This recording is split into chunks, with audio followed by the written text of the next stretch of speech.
did 12-hour shifts. When I was a student, I was working 12-hour shifts and then getting home at 6. And then by 9 o'clock, I'm in class learning. I did that, I think, for 1 year because I was doing a master's degree then. After graduating, yes, I found a job as a project officer, e-government project officer for Essex County Council. But I was still working to earn extra money because the JOB money was not enough. Sarafina, welcome. You came in flying with roses.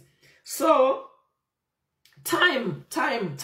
I know that time is very, very, very important. And we don't have the time as people in the diaspora. I have a lot of customers who tell me that, you know what, I want to do this digital marketing so as to buy back my time.